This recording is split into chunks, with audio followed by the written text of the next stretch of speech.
Hi, everyone. I'm Dr. Kara Wada, board certified in allergy, immunology, and lifestyle medicine. I've been helping people with allergies, asthma, and autoimmunity, and those pesky mast cell disorders for over 14 years now. And as someone who's dealt with this itching, wheezing, and sneezing my entire life, I know how frustrating those symptoms can be. Today, we're going on a scientific adventure. We'll decode your body's allergic response, how those reactions get started, and why the science behind that can help you find relief. Do allergies make you feel like you're a prisoner in your own home, constantly battling the sniffles and itchy eyes and the exhaustion that just won't quit? If so, you are definitely not alone. Allergies affect upwards of tens of millions of Americans and even more people worldwide. And here's the good news though, knowledge is power. The more you understand what's really going on in the inside, the more that you can start taking back control and finding relief from your symptoms.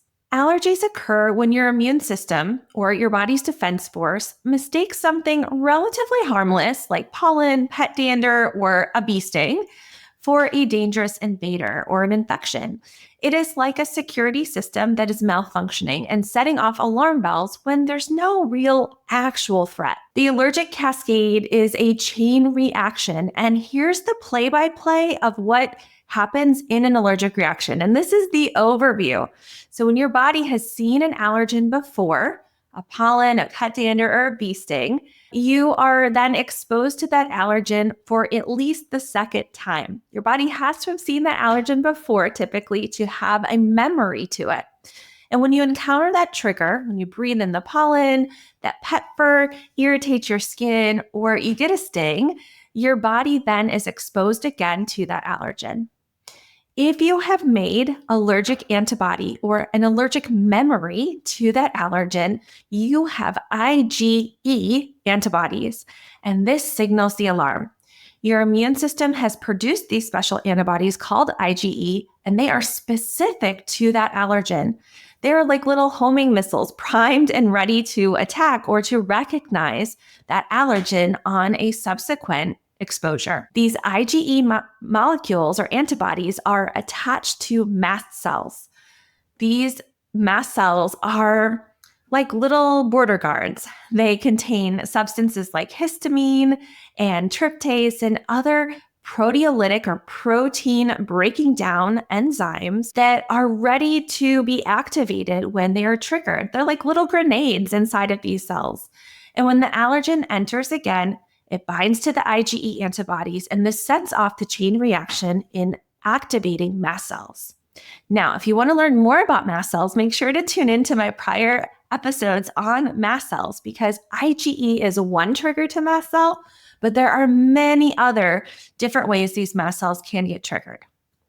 Now, this histamine, as it's released along with dozens of other chemicals inside of these mast cells, act as chemical messengers, and these cause classic allergy symptoms like itching, wheezing, sneezing, swelling, low blood pressure, throwing up, all sorts of symptoms that can affect you from head to toe. I want to talk about a theory that is coming back into favor, and it is called the Toxin Theory. It is a new way of us thinking about how and why our allergy cells are doing what they're doing. The Toxin Theory is a new perspective for us to think about when we are thinking about how allergies affect us.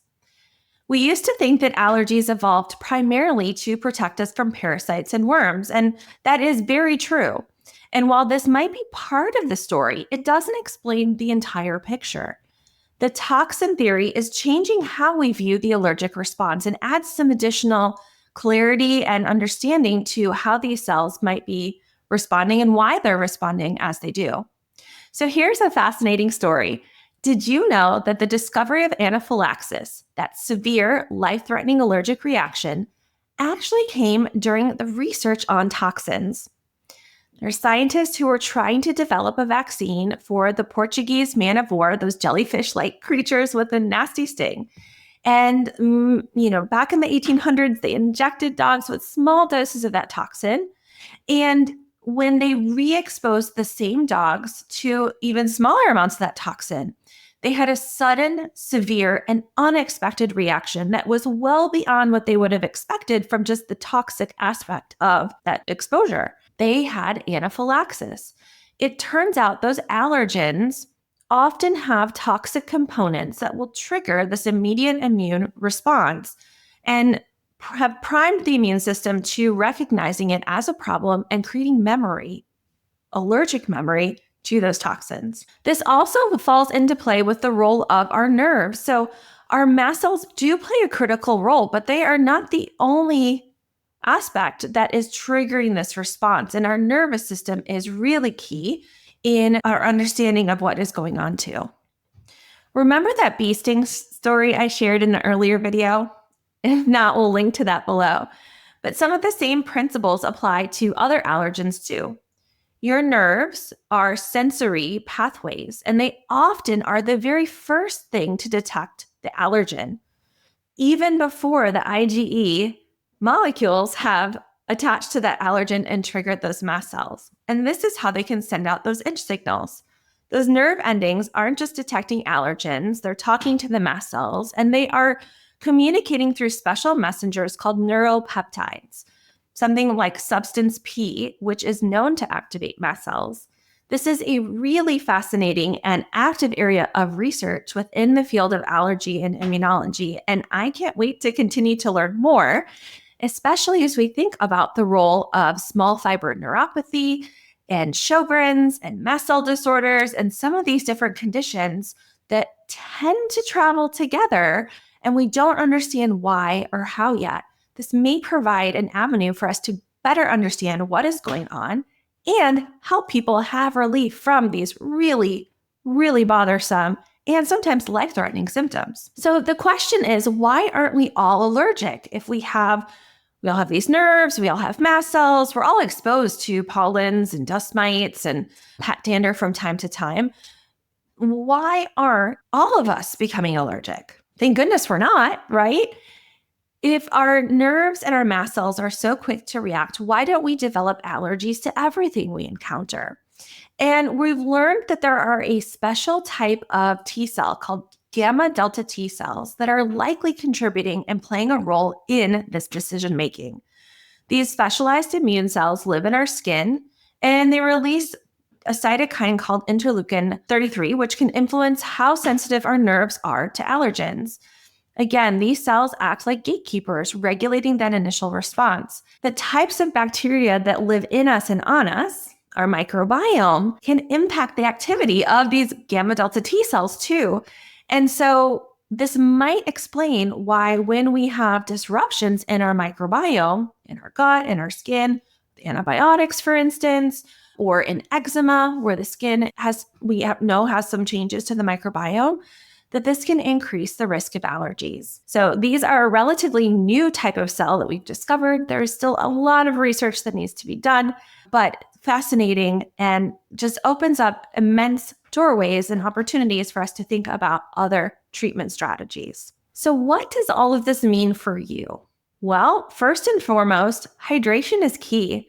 A healthy skin barrier is your first line of defense. Keeping your skin well hydrated can actually reduce those itch signals, can improve your skin's ability to keep allergens out, and help keep that skin barrier intact. We know this is critically important in little babies and likely continues to be an ongoing benefit for us as we get older as well.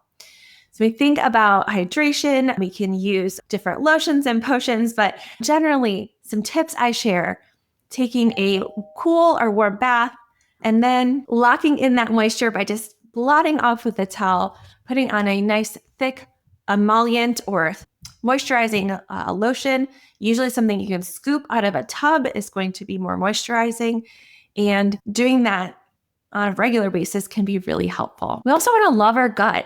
A healthy gut microbiome is essential for immune system balance and, a strong, resilient immune system, but also one that is misbehaving less often.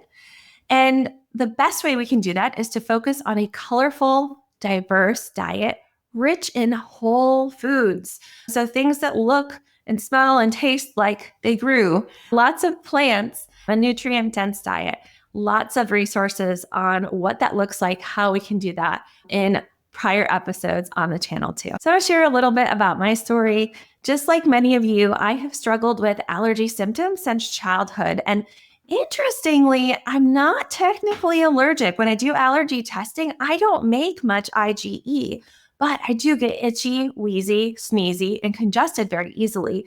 And I attribute this to the change in the barrier that I have with Sjogren's. This personal experience of dealing with tendency towards sinus infections and these symptoms, plus years of working with allergy patients, makes me so passionate about finding relief for others because I know how miserable it can be. I want to help all of us feel better. I remember distinctly, so growing up many, many years ago, I was a kindergartner. In my parents' home, we heated our home with a wood burning stove. So it smelled kind of like a wood burning fireplace, but that was a way that we helped keep the house warm. My mom also was a smoker back then. And as we prepared to move to their new house back in the early 90s, my mom decided that she was going to quit smoking for good, which she did. And I give her so much credit for doing that. We also moved out of a house that had the wood burning stove for heat into just regular central AC, heat situation. So no like wood smoke fumes. Between the time before we moved and after we moved, I went from being only able to breathe through my mouth. I was only able to mouth breathe to having this like moment in first or second grade of finally being able to breathe through my nose. I didn't know what that was like before, and I know how much better I felt when that happened.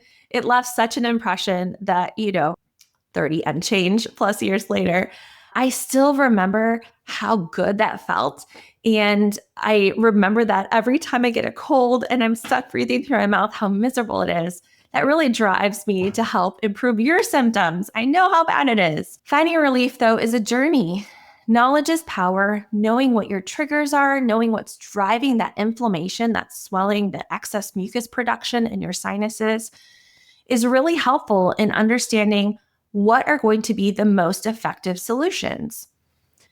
If you are looking for more allergy support, more resources, if you're looking for an allergist, join my free Facebook group, the Becoming Immune Confident Community. Sign up for my private practice waitlist below.